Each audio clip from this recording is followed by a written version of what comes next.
Well, there is, of course, a human toll on both sides in this conflict. Thousands of Russian soldiers have been sent to Ukraine to fight in President Putin's war. Initially, Russia was not acknowledging the number of its casualties, and there's still quite a disparity between what's being reported in Russia in terms of the number of casualties and the numbers that Ukraine is putting out. Steve Rosenberg has been to one military funeral in the west of the country. In Russia, they are grieving too. Mikhail was killed in action in Ukraine. Angelika is his widow. How many Russian soldiers have been killed in what the Kremlin still refuses to call a war?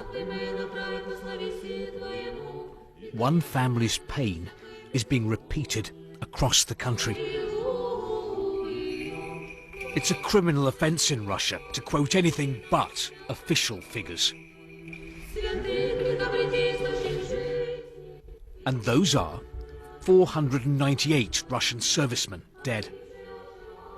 That was on March the 2nd. There has been no update for 2 weeks.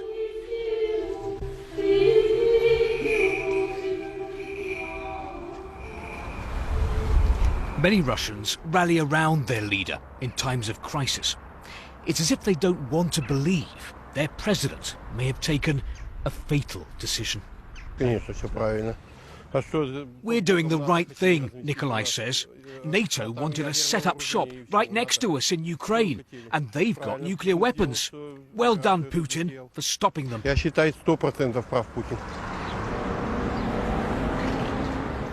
The Kremlin wants Russians to believe that what their troops are doing in Ukraine is both necessary and heroic. It's what the state media is telling them from morning till night. Because if people stop believing that in large numbers, they'll start wondering why sons, brothers and husbands have been sent into Ukraine for what's being called here the special military operation. Father Iwan is wondering why.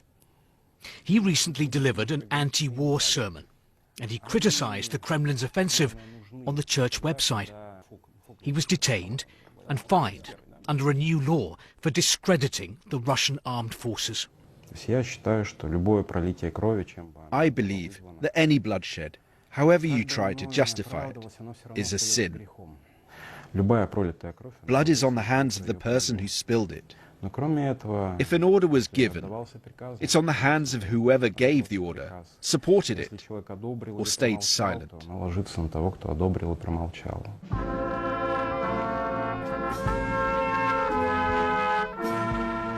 On his final journey, full military honours for soldier Mikhail.